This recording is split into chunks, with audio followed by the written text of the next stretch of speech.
بسم اللہ الرحمن الرحیم۔ سامعین کرام، آپ سن رہے ہیں عمران سیریز شوگی پاما کی قسط نمبر 3 اور اس کے مصنف ہیں مظہر کلیم ایم اے۔ آپ اگر میرے چینل کہانی گھر پر نئے ہیں اور آپ نے ابھی تک میرا چینل سبسکرائب نہیں کیا تو میرے چینل کو سبسکرائب کر لیجئے تاکہ نئی آنے والی ویڈیو کی اطلاع بر وقت آپ تک پہنچ سکے۔ اچانک وہ اپنے پاس اجنبی آواز سن کر چونک پڑے۔ انہوں نے سر اٹھا کر دیکھا تو ایک نوجوان اس سے بیٹھنے کی اجازت مانگ رہا تھا۔ ایک لمحہ کے لیے ان کے چہرے پر غصے کے تاثرات ابھرے، لیکن جلد ہی وہ دور ہو گئے۔ تشریف رکھیے، انہوں نے مصنوعی اخلاق برتتے ہوئے کہا۔ شکریہ۔ اجنبی نوجوان یہ کہتے ہوئے کرسی پر بیٹھ گیا۔ اتنے میں ویٹر نے چائے کے برتن لا کر رکھ دیے۔ ایک چائے اور لاؤ، حاجی صاحب نے ویٹر کو آرڈر دیا۔ اوہو، آپ تکلف نہ کریں، میں ابھی چائے نہیں پیوں گا، اس اجنبی نے جلدی سے کہا۔ اس میں تکلف کی کیا بات ہے؟ یہ کہہ کر حاجی صاحب نے ویٹر کو جانے کا اشارہ کیا۔ مجھے تنویر کہتے ہیں، اس اجنبی نے اپنا تعارف کراتے ہوئے کہا۔ میرا نام مظفر محمود ہے۔ حاجی صاحب نے بھی جوابی فقرہ ادا کیا۔ آپ کیا شغل کرتے ہیں؟ تنویر نے پوچھا۔ میرے کارخانے ہیں، حاجی صاحب نے مختصر سا جواب دیا۔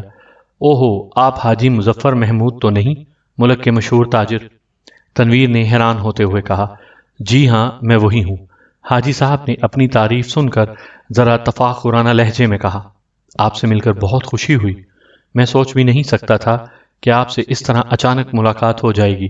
ویسے میرا افریقہ میں کاروبار ہے، میں وہاں ہیروں کی کانوں کا مالک ہوں۔ تنویر نے اپنے متعلق تفصیل بتاتے ہوئے کہا۔ آپ اپنے ملک میں کاروبار کیوں نہیں کرتے تاکہ ملک میں خوشحالی پیدا ہو؟ حاجی صاحب کا لہجہ حب الوطنی سے بھرپور تھا۔ جی ہاں، میں کافی عرصہ سے سوچ رہا ہوں، لیکن میں ہچکچاتا ہوں، اس لیے کہ مجھے ملک میں تجارتی اونچ نیچ سے واقفیت نہیں ہے۔ ایسی کیا بات ہے؟ اگر آپ اس ملک میں کاروبار کرنا چاہیں تو میں ہر طریقے سے آپ سے تعاون کروں گا۔ حاجی صاحب نے فراخ دلانہ پیشکش کی۔ یہ تو آپ کی نوازش اور اعلیٰ ظرفی ہے جو آپ اس طرح بات کرتے ہیں، ورنہ عام تاجر تو یہ چاہتے ہیں کہ ان کے علاوہ ملک کے تمام تاجر دریا برد ہو جائیں تاکہ ان کی منوپلی قائم ہو سکے، اور اس لیے وہ ہر جائز و ناجائز طریقہ استعمال کرنے کے لیے تیار ہو جاتے ہیں۔ آپ کی بات درست ہے، لیکن ایسے لوگ تو ہر ملک میں موجود ہوتے ہیں۔ لیکن جیسے پانچوں انگلیاں برابر نہیں ہوتی، اسی طرح بروں کے ساتھ اچھے لوگ بھی موجود ہوتے ہیں، اور میں اپنے متعلق آپ کو یقین دلاتا ہوں کہ آپ مجھے اچھوں میں پائیں گے۔ اوہو حاجی صاحب، آپ کیا سمجھ بیٹھے، میں تو ایک عام سی بات کر رہا تھا، اور جہاں تک آپ کی شخصیت کا تعلق ہے تو آپ کو تو سب اچھی طرح جانتے ہیں۔ اس دوران وہ دونوں چائے بھی پیتے رہے۔ ویٹر ان کی باتوں کے دوران چائے رکھ گیا تھا۔ باتوں باتوں میں ان کے درمیان ملک کی آئندہ درآمدی پالیسی پر بحث چل نکلی۔ حاجی صاحب نے آئندہ پالیسی پر سختی سے تنقید کی اور تنویر کو بتایا کہ اس پالیسی سے ان کے بزنس پر بڑا برا اثر پڑے گا، لیکن میں نے اس کا انتظام کر لیا ہے۔ حاجی صاحب نے تنویر کو رازداری سے بتایا۔ مگر وہ کیسے؟ تنویر نے حیرانگی سے پوچھا۔ اس پر حاجی صاحب نے اس گروہ میں شمولیت کے متعلق تفصیل سے بتا دیا۔ ویسے انہوں نے تنویر کو تلقین کی تھی کہ وہ اس کا ذکر کسی اور سے نہ کرے۔ اجی نہیں حاجی صاحب، آپ اطمینان رکھیں، تنویر کا دل ایک سمندر ہے، جس میں کوئی بات ایک بار گھس جائے تو پھر کبھی باہر نہیں نکل سکتی۔ ویسے آپ نے بہت اچھا کیا، آپ کو حق حاصل ہے کہ آپ کسی بھی طریقے سے اس درآمدی پالیسی کا اعلان نہ ہونے دیں۔ آپ ٹھہرے کہاں ہوئے ہیں؟ اچانک حاجی صاحب کو خیال آیا۔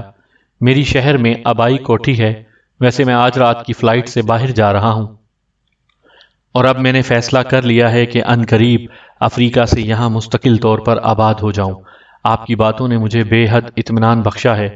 آپ ضرور اپنے ملک میں کاروبار کریں، میں ہر طریقے سے آپ کی مدد کروں گا، اور انشاءاللہ آپ بے حد کامیاب رہیں گے۔ بہتر، اچھا آپ مجھے اجازت دیں، میں نے سفر کے لیے کچھ تیاریاں بھی کرنی ہیں۔ اوکے، میں بھی چلتا ہوں، میں صرف چائے پینے کے لیے یہاں چلا آیا تھا۔ اور پھر دونوں نے ہاتھ ملایا اور حاجی صاحب پلیٹ میں 10 روپے کا نوٹ پھینک کر باہر چلے گئے۔ تنویر ان سے پہلے ہی ہوٹل سے باہر جا چکا تھا۔ حاجی صاحب جب ہوٹل سے باہر نکلے تو تنویر ایک ستون کی آڑ میں کھڑا تھا۔ پھر جیسے ہی حاجی صاحب کی کار کمپاؤنڈ سے باہر نکلی، تنویر لپک کر برآمدے میں لگے ہوئے فون بوتھ میں گھس گیا۔ آج اتفاق نے اسے ایک گہرے راز سے روشناس کروایا تھا۔ وہ تو ویسے ہی چائے پینے اس ہوٹل میں چلا آیا تھا، اور پھر حاجی صاحب سے گفتگو چھڑ گئی، اور اس طرح تنویر پر حکومت کے خلاف اور اس نامعلوم سرگرمیوں کا راز فاش ہو گیا۔ اسے خوشی تھی کہ وہ ایکس 2 کو یہ راز بتائے گا۔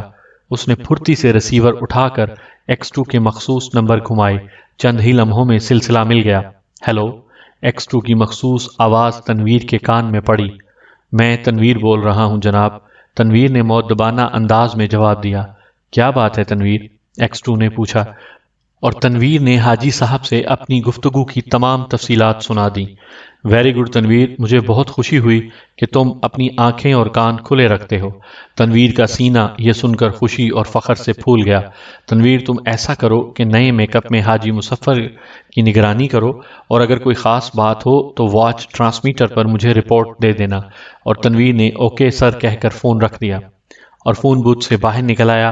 پھر اس کی کار بھی رینگتی ہوئی ہوٹل کے کمپاؤنڈ سے باہر نکل گئی۔ جمیل جیولرز کی شاندار دکان پر گاہکوں کی کافی بھیڑ تھی، اور دکان کا مالک اور دیگر سیلز مین بڑی مستعدی اور پھرتی سے گاہکوں کو سونے کے جھلمل کرتے ہوئے زیورات ڈبوں سے نکال نکال کر دکھلا رہے تھے۔ جمیل جیولرز کی دکان زیورات کے سلسلے میں ملک کے طول و عرض میں مشہور تھی۔ ان کے ہاں دیانت اور جدت کو پہلے نمبر پر جگہ دی جاتی تھی، اور اب تک ان کے اعتماد کو کبھی ٹھیس نہیں پہنچی تھی۔ آج حسب معمول دکان گاہکوں سے پر تھی۔ کافی تعداد میں مرد اور عورتیں زیورات کو دیکھ رہے تھے۔ لوگ آ جا رہے تھے۔ ان میں عورتوں کی تعداد زیادہ تھی، غرض یہ کہ ایک میلے کا سما تھا۔ ہر طرف رنگینی ہی رنگینی تھی۔ غریب آدمی تو اس رنگینی سے لطف اٹھانے کی کبھی سوچ بھی نہیں سکتا تھا۔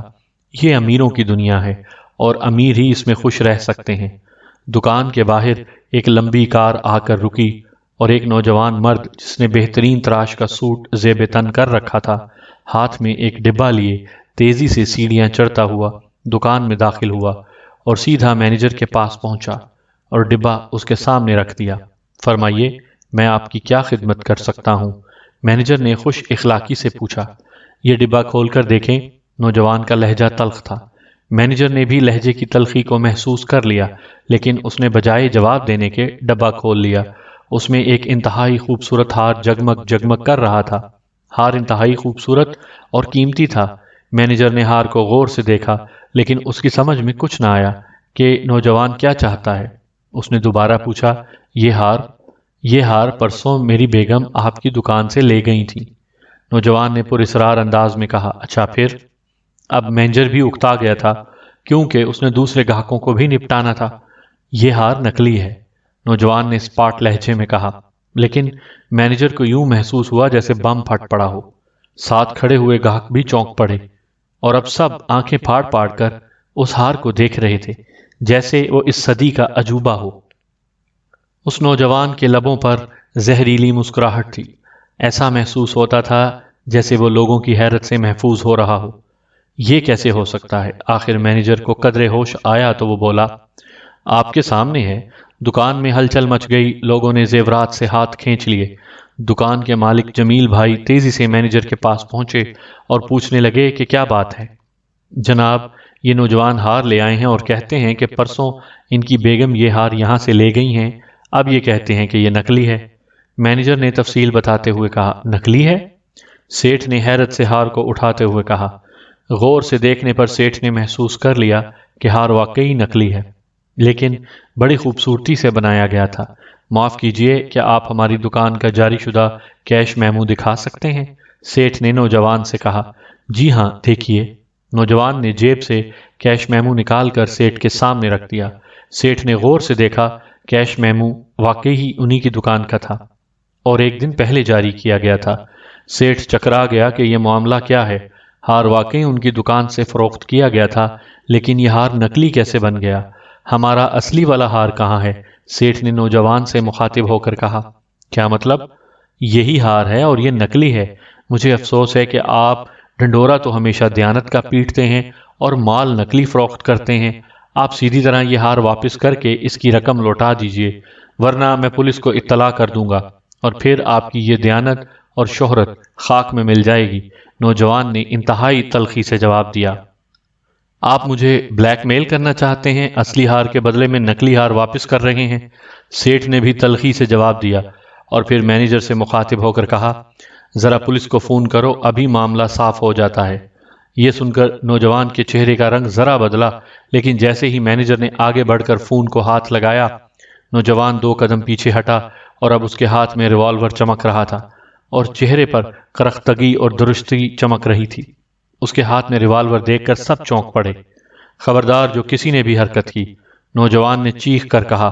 پھر لوگوں کی حیرانی کی حد نہ رہی جب انہیں اپنے چاروں طرف اور نوجوان ہاتھوں میں پستول لیے کھڑے نظر آئے۔ عورتیں بھی سہم گئیں، مرد اپنی جگہ بے حس و حرکت کھڑے تھے۔ نمبر 2، تم دکان کا دروازہ بند کر دو۔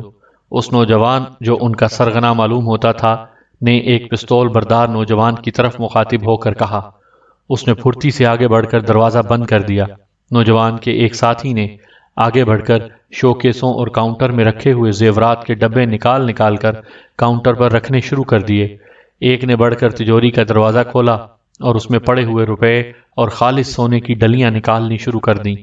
سیٹھ جمیل ٹکر دیکھ رہے تھے، لیکن جان کے خوف سے چپ تھے۔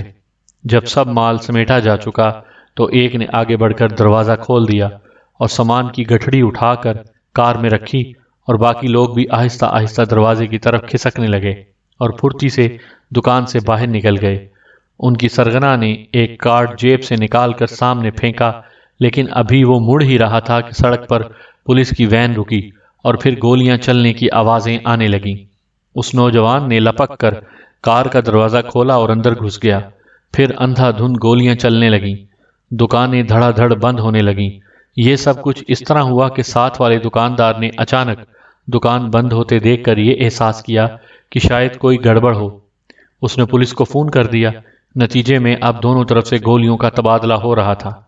پھر مجرموں کی کار گولیاں برساتی ہوئی تیزی سے سڑک پر دوڑنے لگی اور پولیس وین بھی ان کا پیچھا کرنے لگی۔ اس کا سائرن گونجدار آواز میں بج رہا تھا، اب زور و شور سے تعاقب ہو رہا تھا۔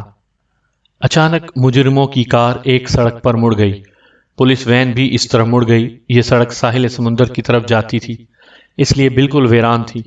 مجرموں کی کار کے ٹائروں میں گولیاں نہیں لگ رہی تھیں کیونکہ ان پر بلٹ پروف شیلڈ نکل آئے تھے۔ مجرموں نے اس کار میں خاص انتظام کر رکھا تھا۔ اب گولیاں برسنا بند ہو گئی تھیں، صرف کاریں ایک دوسرے کے پیچھے بھاگ رہی تھیں۔ مجرموں کی کار پولیس وین سے کافی آگے تھی۔ اچانک کار کی رفتار انتہائی تیز ہو گئی، پھر ایک موڑ پر اسی رفتار سے مڑ گئی۔ پولیس وین بھی چند لمحوں میں اس موڑ پر پہنچ گئی۔ موڑ مڑتے ہی سڑک درختوں کے ذخیرے سے گزرتی تھی۔ پولیس کی وین جیسے ہی موڑ مڑی، سامنے ہی مجرموں کی کار کھڑی تھی۔ پولیس کی وین اس کے ساتھ جا کر رک گئی اور سپاہیوں نے بندوقیں سنبھالتے ہوئے نیچے اتر آئے۔ وہ سب پولیس کی اکڑ لے کر نیچے اترے تھے، لیکن ان کی سب احتیاط بیکار تھی کیونکہ مجرموں کی کار خالی تھی۔ وہ شاید ذخیرے میں گھس گئے تھے اور وہاں سے تو انہیں گرفتار کرنا قطعی ناممکن تھا، اور نہ جانے وہ کہاں سے کہاں پہنچ گئے ہوں گے۔ سپاہیوں کے ساتھ ایک سب انسپیکٹر بھی تھا۔ انہوں نے وائرلیس پر پولیس ہیڈ کوارٹر کو پیغام تو راستے میں ہی دے دیا تھا، اس لیے انہیں امید تھی کہ پولیس کی گارڈ عنقریب وہاں پہنچنے والی ہوگی۔ سب انسپیکٹر کو یہ دیکھ کر قدرے اطمینان ہو گیا کہ جمیل جیولر سے لوٹا ہوا مال ابھی کار میں ہی موجود تھا، لیکن اچانک ان پر سڑک کے دونوں طرف سے گولیوں کی بوچھاڑ ہونے لگی۔ 4 سپاہی تو پہلی ہی بار میں ڈھیر ہو گئے۔ بقیہ نے کاروں کی آڑ لینا چاہی، مگر مجرم دونوں طرف چھپے ہوئے تھے، اس لیے سب انسپیکٹر اور 2 سپاہی دوسری باڑ میں ختم ہو گئے۔ سپاہیوں کے مرتے ہی مجرم درختوں کی آڑ سے نکلے اور پھر ان کی کار میں بیٹھتے ہی کار تیزی سے آگے بڑھ گئی اور پولیس کی کار اور مردہ سپاہی وہیں پڑے رہ گئے۔ سامعین کرام، آپ یہ کہانی میرے چینل کہانی گھر پر سن رہے ہیں۔ آپ اگر میرے چینل پر نئے ہیں اور آپ نے ابھی تک یہ چینل سبسکرائب نہیں کیا تو میرے چینل کہانی گھر کو سبسکرائب کر لیجئے اور بیل آئیکن پر کلک کر دیجئے تاکہ نئی آنے والی ویڈیو کی اطلاع پر وقت آپ تک پہنچ سکے۔ جولیا بغل میں ایک بھاری پرس دبائے کینٹ میں گھوم رہی تھی۔ اسے اس علاقے میں گھومتے ہوئے 2 گھنٹے ہو چکے تھے، لیکن اسے کوئی بات بھی مشکوک نہیں لگی تھی۔ اب وہ گھومتے گھومتے بور ہو چکی تھی۔ اس کا دل چاہ رہا تھا کہ وہ کسی اچھے ہوٹل میں بیٹھ کر کھانا کھانے اور 1 آدھ گھنٹہ ریسٹ کرے، لیکن وہ ابھی تک کسی فیصلے تک پہنچ نہیں پائی تھی، اس لیے مسلسل گھوم رہی تھی۔ اچانک اس نے کپڑے کی ایک بہت بڑی دکان کے سامنے ایک لمبی سی کار کو رکتے دیکھا۔ ڈرائیور کے ساتھ سر احمد علی کار سے اتر کر دکان میں داخل ہوئے۔ سر احمد علی وزارت داخلہ میں سیکریٹری تھے۔ اسے دیکھتے ہی جولیا کے ذہن میں وہ منظر گھوم گیا جب ایکس2 نے عمران کو سر احمد علی کی نگرانی کے لیے کہا تھا، لیکن بعد میں اسے کچھ معلوم نہ ہوا۔ جولیا بھی لپک کر دکان میں داخل ہو گئی اور کپڑوں کے مختلف ڈیزائن دیکھنے لگی۔ دکان میں کافی رش تھا۔ جولیا نے دیکھا کہ مینیجر سر احمد علی سے بڑے پر اسرار انداز میں گفتگو کر رہا ہے، اور پھر وہ ان کو لے کر اندر بنے ہوئے کیبن میں چلا گیا۔ جولیا نے لاکھ تدبیریں سوچیں کہ کس طرح ان کی گفتگو سن لے، لیکن یہ سب کچھ ناممکن تھا، چنانچہ وہ مجبوراً وہیں کھڑی ڈیزائن دیکھتی رہی۔ تھوڑی دیر بعد سر احمد علی مینیجر کے ساتھ کیبن سے باہر نکلے اور مینیجر سے ہاتھ ملاتے ہوئے کہا، اچھا بس اس کا خیال رکھیے۔ اوکے، مینیجر نے کہا، اور سر احمد علی تیز تیز قدم اٹھاتے ہوئے دکان سے باہر نکل گئے۔ ڈرائیور نے ادب سے دروازہ کھولا اور گاڑی آہستہ آہستہ چل پڑی۔ جولیا بھی ڈیزائن چھوڑ کر چہرے پر مایوسی کا اظہار لیے باہر نکل آئی، جیسے اسے اپنے مطلب کا کوئی ڈیزائن نظر نہ آیا ہو۔ سر احمد علی کی گاڑی ابھی تھوڑی دور گئی تھی، کیونکہ ٹریفک کا رش تھا، اس لیے گاڑی آہستہ آہستہ چل رہی تھی۔ جولیا نے ان کا تعاقب کرنے کا ارادہ کیا اور لپک کر پاس کھڑی ایک ٹیکسی میں بیٹھ گئی۔ اس نے ڈرائیور کو ہدایت کی کہ سفید امپالا کا تعاقب کرے۔ لیکن بیگم صاحبہ، ڈرائیور نے قدرے مشکوک انداز میں کہا، وہ میرے شوہر ہیں اور آج کل ان کی اور میرے درمیان ایک غلط فہمی ہو گئی ہے۔ میں ان کی مصروفیات دیکھ کر اس غلط فہمی کا ازالہ کرنا چاہتی ہوں۔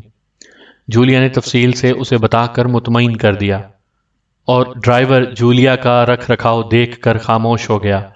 اس نے شانے اچکاتے ہوئے گاڑی سٹارٹ کی، جیسے کہہ رہا ہو، بڑے لوگوں کی باتیں بھی بڑے ہی جانے۔ جولیا کی ٹیکسی سفید امپالا کے پیچھے چل رہی تھی۔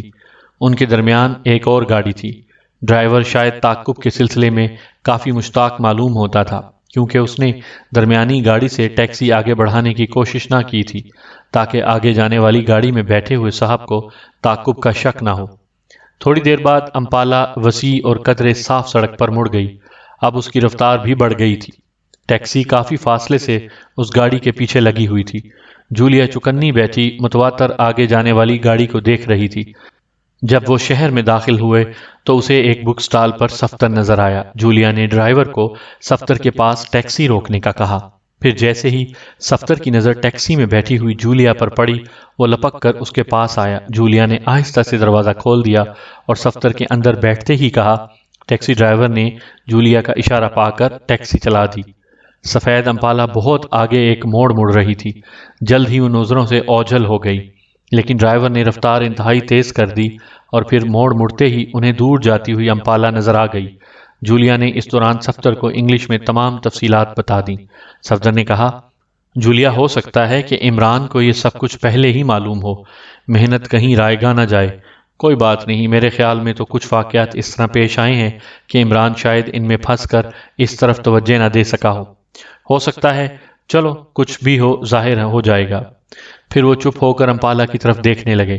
تھوڑی دیر بعد امپالا دارالحکومت سے دور ایک ویران پہاڑی کی طرف مڑ گئی۔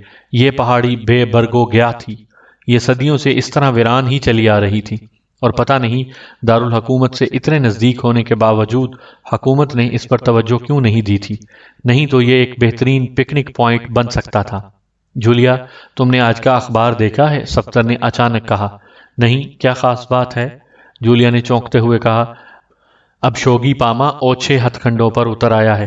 کل اس کے گروہ نے صرافہ مارکیٹ کے مشہور جوہری جمیل جولرز کی دکان پر دن دہاڑے ڈاکہ ڈالا، سارا سونا اور زیورات نکال کر لے گیا، اور وہیں اپنا کارڈ بھی چھوڑ گیا جس پر شوگی پاما لکھا ہوا تھا۔ پولیس کو اطلاع نہیں ملی تھی؟ جولیا نے حیران ہوتے ہوئے کہا، پولیس نے تو ان کی تعاقب بھی کیا تھا، لیکن ساحل سمندر کے نزدیک ذخیرے میں انہوں نے پولیس کے 7 سپاہیوں اور ایک سب انسپیکٹر کا خاتمہ کر دیا اور خود فرار ہو گئے۔ صفتر نے تفصیل بتاتے ہوئے کہا، عجیب بات ہے، اتنا بڑا مجرم اور اس طرح معمولی ڈاکے مارتا پھرے۔ معلوم نہیں، ویسے مجھے اس میں کوئی بڑا راز معلوم ہوتا ہے صاحب۔ اب اچانک ڈرائیور نے ان کی طرف مسکرا کر پوچھا۔ وہ دونوں چونک پڑے، کیونکہ ڈرائیور ان سے مخاطب تھا۔ امپالا پہاڑی کے دامن میں رک گئی تھی، اور ڈرائیور مزید ہدایات لینا چاہتا تھا۔ تم یہیں ایک درخت کے نیچے رک کر ہمارا انتظار کرو، جولیا نے ٹیکسی ڈرائیور سے کہا، ہم ابھی آتے ہیں۔ ڈرائیور نے ٹیکسی ایک سائڈ پر روک دی اور وہ دونوں پھرتی سے نیچے اتر آئے۔ اب وہ دونوں ایک دوسرے کے ہاتھوں میں ہاتھ ڈالے ہنستے کھیلتے پہاڑی کی طرف بڑھ رہے تھے، جیسے ایک خوش باش جوڑا ہنی مون منانے نکل کھڑا ہوا ہو۔ شاید وہ اس طرز کی ایکٹنگ اس لیے کر رہے تھے کہ سر احمد علی کو ان پر شک نہ گزرے۔ اگر تنویر ہمیں اس حالت میں دیکھ لے تو کیا کر گزرے؟ صفدر نے ہنستے ہوئے جولیا کی طرف دیکھا۔ وہ تو بڑا احمق ہے، جولیا نے نفرت سے ہونٹ سکوڑتے ہوئے کہا۔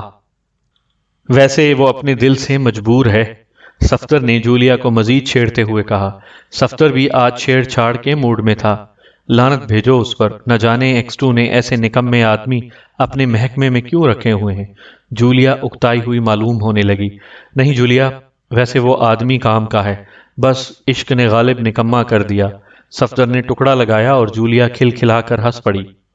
ویسے عمران اس کی مٹی بہت پلید کرتا ہے، لیکن وہ ایسا ڈھیٹ ہے کہ پھر بھی باز نہیں آتا، جولیا نے صفدر کو دیکھتے ہوئے کہا۔ بس انہی باتوں سے تنویر کا جی جلتا ہے کہ تم عمران کی تعریفیں کرتی رہتی ہو، صفدر نے شرارت بھری آنکھوں سے جولیا کو دیکھتے ہوئے کہا، اور جولیا مسکرا کر رہ گئی۔ اب وہ دونوں امپالہ کے نزدیک پہنچ چکے تھے۔ انہوں نے اچٹتی ہوئی نگاہ امپالہ پر ڈالی، وہاں صرف ڈرائیور تھا، وہ بھی سگریٹ پھونک رہا تھا۔ سر احمد علی غائب تھے۔ ڈرائیور نے ایک گہری نظر ان دونوں پر ڈالی، پھر کچھ سوچ کر مسکرا پڑا اور زور زور سے راج کپور سٹائل میں سگریٹ کے کش لینے لگا۔ صفدر اسے دیکھ کر مسکرایا اور پھر دونوں آگے بڑھ گئے۔ اب پہاڑی کی چڑھائی آ گئی تھی۔ سر احمد علی کہاں جا سکتا ہے؟ جولیا نے پوچھا۔ معلوم نہیں، ویسے یہاں سر احمد علی جیسے آدمی کا آنا راز سے خالی نہیں، صفدر نے جواب دیا۔ وہ آہستہ آہستہ پہاڑی پر چڑھ رہے تھے۔ تھوڑی دیر بعد وہ پہاڑی کی چوٹی پر پہنچ چکے تھے۔ وہاں سے انہوں نے دیکھا تو پہاڑی کی پرلی ڈھلوان پر ایک چھوٹا سا پرانا مندر تھا جو ویران معلوم ہو رہا تھا۔ میرے خیال میں سر احمد علی اسی مندر میں گئے ہوں گے، جولیا نے رائے دی۔ کیوں؟ صفدر نے پوچھا۔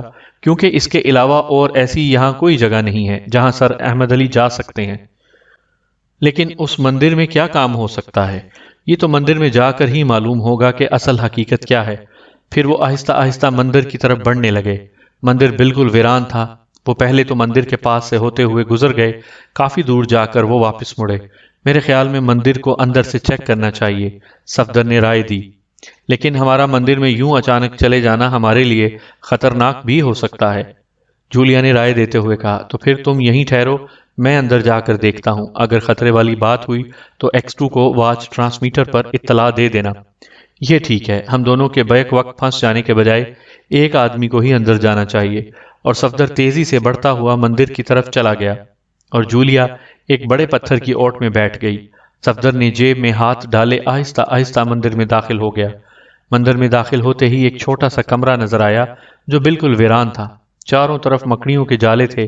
کمرہ انتہائی خستہ حالت میں تھا، لیکن صفدر فرش پر قدموں کے صاف نشانات دیکھ کر چونک پڑا۔ وہ سمجھ گیا کہ سر احمد علی یہاں آئے ہیں۔ اب وہ محتاط ہو گیا۔ جیب میں پڑے ہوئے پستول پر اس کی گرفت مضبوط ہو گئی تھی۔ اس چھوٹے سے کمرے کے آگے ایک اور بڑا سا کمرہ نظر آیا۔ صفدر احتیاط سے اس میں داخل ہو گیا۔ اس کمرے کی حالت بھی پہلے کمرے کی سی تھی۔ اس کمرے کے درمیان ایک بڑی سی پرانی مورتی پڑی ہوئی تھی جس کی ایک آنکھ تھی، لیکن ایسا محسوس ہوتا تھا جیسے اس کی آنکھ میں قیمتی پتھر تھا جو بعد میں کسی نے نکال لیا تھا۔ قدموں کے نشان اس مورتی تک آ کر ختم ہو گئے تھے، اس لیے صفدر سمجھ گیا کہ مورتی سے کوئی راستہ کسی خفیہ تہ خانے تک جاتا ہے۔ وہ ابھی دیکھ ہی رہا تھا کہ ہلکی سی گڑ گڑاہٹ ہوئی۔ صفدر پھرتی سے مورتی کے پیچھے چھپ گیا۔ مورتی سامنے سے دو ٹکڑوں میں تقسیم ہو گئی۔ اس میں سے سر احمد علی باہر نکل آئے اور مورتی دوبارہ اپنی حالت میں آ گئی۔ سر احمد علی نے جیب سے رومال نکال کر کوٹ کی گرد جھاڑی اور پھر رومال جیب میں رکھ کر وہ چلنے لگے تو ان کی نظر اچانک فرش پر پڑی اور وہ چونک پڑے، کیونکہ ان کے قدموں کے ساتھ ساتھ دوسرے قدموں کے نشانات بھی صاف نظر آ رہے تھے۔ سر احمد علی سمجھ گئے کہ کوئی شخص اندر داخل ہوا ہے اور ابھی تک اسی کمرے میں موجود ہے، کیونکہ اگر وہ باہر جاتا تو واپسی کے نشانات بھی نظر آتے۔ سر احمد علی نے پھرتی سے ریوالور نکالا اور ادھر ادھر دیکھا۔ صفدر بھی چونک گیا۔ اس نے سوچا کہ اب بھی وقت ہے کہ میں بے خبری میں سر احمد علی کو کور کر سکتا ہوں، ورنہ اگر ان کا داؤ چل گیا تو ساری بھاگ دوڑ فضول ثابت ہوگی۔ چنانچہ جیسے ہی سر احمد علی کی پشت صفدر کی طرف ہوئی، وہ چپکے سے مورتی کے پیچھے سے نکلا۔ ہینڈز اپ! صفدر کی گرجدار آواز سنائی دی۔ صفدر کے ریوالور کی نالی کی چبھن جب پشت پر محسوس ہوئی تو انہوں نے آہستہ سے ریوالور نیچے گرا دیا، لیکن پھر جھٹکے سے ریوالور صفدر کے ہاتھ سے بھی گر گیا، کیونکہ سر احمد علی صفدر کی توقع سے بھی زیادہ پھرتیلے نکلے۔ انہوں نے اچھل کر یکدم لات ماری جو صفدر کے ریوالور پر پڑی، اور ریوالور صفدر کے ہاتھ سے نکل کر دور جا پڑا۔ اس سے پہلے کہ صفدر اس ناگہانی حملے سے سنبھلتا، سر احمد علی کا ایک زوردار مکہ صفدر کی کن پٹی پر پڑا اور وہ کٹے ہوئے شہتیر کی طرح فرش پر گرا۔ پہلی ضرب ہی اتنی زوردار تھی کہ صفدر جیسا توانا شخص بھی اندھیرے میں ڈوب گیا۔ یقیناً سر احمد علی گینڈے جیسی قوت کے مالک تھے۔ صفدر کے نیچے گرتے ہی انہوں نے جھک کر اپنا ریوالور اٹھایا اور صفدر کو ہلا جلا کر دیکھا۔ جب اس کی طرف سے اطمینان ہو گیا تو انہوں نے صفدر کے کمرے میں پڑا ہوا ریوالور اٹھایا اور ایک لمحے کے لیے اسے الٹ کر دیکھا اور پھر جیب میں رکھ لیا۔ پھر انہوں نے مورتی کی آنکھ میں انگلی ڈال کر گھمائی۔ انگلی گھماتے ہی مورتی سامنے سے دو حصوں میں منقسم ہو گئی۔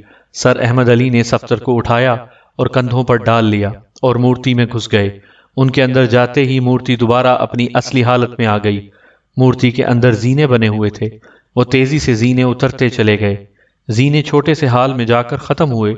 اس ہال کی خوبصورتی اور سجاوٹ دیکھ کر کوئی بھی نہیں کہہ سکتا تھا کہ یہ ایک ویران سے مندر میں واقع ہے۔ ان کے اندر داخل ہوتے ہی ایک جسیم اور قد آور شخص ایک چھوٹے سے دروازے سے اندر داخل ہوا۔ اس نے حیرت سے سر احمد علی کی طرف دیکھا۔ کیا بات ہے؟ یہ کون شخص ہے؟ اس نے حیران ہو کر پوچھا۔ سر، یہ آدمی مورتی کے پاس چھپا ہوا تھا۔ سر احمد علی کا لہجہ بہت مؤدبانہ تھا۔ سر احمد علی نے صفدر کو کاندھے سے اتار کر فرش پر لٹا دیا۔ صفدر ابھی تک بے ہوش تھا کیونکہ چوٹ شدید تھی۔ دوسرے آدمی نے صفدر کو غور سے دیکھا۔ شاید یہ میک اپ میں ہے۔ Make up? سر احمد علی حیران ہو کر بولے۔ ذرا الماری سے امونیا کی بوتل تو نکال لاؤ۔ سر احمد علی ہال کے کونے میں رکھی ہوئی ایک بڑی سی الماری کی طرف بڑھ گئے۔ انہوں نے وہاں سے بوتل نکالی اور واپس ہوئے۔ اس کا چہرہ اس سے صاف کرو۔ سر احمد علی نے امونیا سے صفدر کا میک اپ صاف کر دیا۔ اب صفدر کا اصلی چہرہ سامنے تھا۔ امونیا چہرے پر پڑتے ہی صفدر کو ہوش بھی آ گیا تھا۔ اسے ہوش میں آتا دیکھ کر لہیم شہیم آدمی نے جیب سے ریوالور نکال لیا۔ صفدر اٹھ کر بیٹھ گیا۔ وہ اب بھی سر کو جھٹک رہا تھا، جیسے آنکھوں کے سامنے چھائی ہوئی دھند کو صاف کر رہا ہو۔ یہ تو وہی آدمی ہے جو ہماری قید سے نکل بھاگا تھا، لیکن یہ یہاں کیسے آ پہنچا؟ دوسرے آدمی نے حیران ہو کر پوچھا۔ یہ تو میں بھی حیران ہوں، سر احمد علی نے کہا۔ اس کا مطلب ہے کہ یہ اڈا بھی محفوظ نہیں رہا۔ دوسرے آدمی نے کچھ سوچتے ہوئے کہا۔ ہو سکتا ہے کہ یہ اتفاقاً یہاں آ گیا ہو۔ سر احمد علی نے رائے دی۔ نہیں، یہ ناممکن ہے۔ یہ دراصل تمہارا پیچھا کرتا ہوا یہاں تک آیا ہوگا۔ اس آدمی نے سر احمد علی کو گھور کر دیکھتے ہوئے کہا۔ اس کی آنکھیں چمکنے لگیں۔ لیکن ٹھہرو۔ سر احمد علی کا فکرہ مکمل ہونے سے پہلے ہی اس نے کہا، اور سر احمد علی خاموش ہو گئے۔ وہ اس آدمی سے بے حد مرعوب تھے۔ اس آدمی نے ریوالور کا دستہ پھرتی سے صفدر کے سر پر دے مارا، جو حیرانی سے حال کو دیکھ رہا تھا۔ صفدر ضرب لگتے ہی پھر بے ہوش ہو گیا۔ اس کے دوسرے ساتھی بھی یہیں کہیں ہوں گے، اس آدمی نے کہا تو سر احمد علی بھی چونک گئے۔ ہو سکتا ہے، انہوں نے کہا۔ ہمیں فوراً اس اڈے کو تباہ کر کے نکل جانا چاہیے۔ یہ کہہ کر وہ فوراً سوئچ بورڈ کی طرف بڑھا۔ شاید وہاں ڈائنامائٹ سسٹم انہوں نے پہلے ہی لگا دیا تھا۔ میں ٹائم سیٹ کرتا ہوں، تم الماری سے ضروری کاغذات نکال لاؤ، اس آدمی نے سر احمد علی سے کہا۔ ٹھہرو، پہلے مجھ سے ٹائم سیٹ کر لو۔ زینے کی طرف سے آواز آئی اور وہ دونوں اپنی اپنی جگہ ٹھٹک کر رک گئے۔ عمران زینے سے نیچے اتر رہا تھا۔ اس کے دونوں ہاتھوں میں دو ریوالور چمک رہے تھے۔ دراصل جولیا کو صفدر کا انتظار کرتے ہوئے کافی دیر ہو گئی تھی، تو اس نے خطرے کا احساس کر کے واچ ٹرانسمیٹر پر ایکس2 کو سچویشن سے آگاہ کر دیا۔ عمران کال سنتے ہی وہاں پہنچ گیا، کیونکہ اسے خدشہ تھا کہ کہیں صفدر کسی خطرے میں ہی نہ پھنس گیا ہو۔ پھر عمران اپنی ذہانت سے مورتی کے ذریعے اندر آ پہنچا۔ وہ اس وقت اندر پہنچا جب صفدر دوبارہ بے ہوش ہو گیا تھا۔ اگر عمران بر وقت وہاں نہ پہنچتا تو صفدر بھی اس مندر کے ساتھ ساتھ ختم ہو چکا ہوتا۔ سر احمد علی نے عمران کو دیکھتے ہی ہاتھ جیب میں لے جانا چاہا۔ ادھر عمران کے ریوالور کی گولی اس کے کان کے پاس سے نکل گئی۔ ہاتھ جیب سے دور رکھو، ورنہ دوسری گولی دماغ میں روشن دان بنا دے گی۔ عمران کی آواز میں صفاقی کا عنصر غالب تھا، اور سر احمد علی ٹھٹک کر رک گئے۔ جولیا تم ان دونوں کی جیبوں سے ریوالور نکال لو، عمران نے جولیا کو حکم دیا۔ جولیا پہلے اس لہیم شہیم شخص کی طرف بڑھی۔ جولیا اس کی طرف سیدھی جا رہی تھی، جب وہ قریب پہنچنے لگی تو عمران نے چیخ کر کہا، جولیا اس کی پشت پر جاؤ۔ جولیا اپنی غلطی محسوس کر کے ٹھٹکی، مگر بے سود، کیونکہ اس آدمی کو ایک سنہری موقع مل چکا تھا۔ اس کا ایک بھاری بھرکم ہاتھ جولیا کی گردن کے گرد لپٹ چکا تھا۔ اسے چھوڑ دو ورنہ میں تمہارے ساتھی کو گولی مار دوں گا، عمران نے انتہائی خونخواری سے لہیم شہیم آدمی کو کہا۔ بڑی خوشی سے مار دو، لیکن یاد رکھو تمہاری اس محبوبہ کی گردن ٹوٹ چکی ہوگی۔ یہ کہہ کر اس آدمی نے جولیا کی گردن پر بازو کا دباؤ بڑھایا۔ جولیا بری طرح پھنس چکی تھی۔ گردن پر دباؤ کی وجہ سے اس کا چہرہ گہرا سرخ ہو گیا تھا اور آنکھوں میں بے چینی کے آثار تھے۔ اب عمران عجیب کشمکش میں تھا۔ جولیا کی معمولی سی غلطی نے سچویشن ہی بدل دی تھی۔ ریوالور نیچے پھینک دو ورنہ، یہ کہہ کر اس شخص نے جولیا کی گردن پر بازو کا دباؤ بڑھا دیا اور جولیا کا دباؤ کی وجہ سے منہ کھل گیا اور چہرے پر شدید تکلیف کے آثار نظر آنے لگے۔ اب عمران کے سامنے ریوالور پھینک دینے کے سوا کوئی چارہ نہ تھا، کیونکہ یہ شخص جولیا کی گردن صرف ایک جھٹکے میں توڑ سکتا تھا۔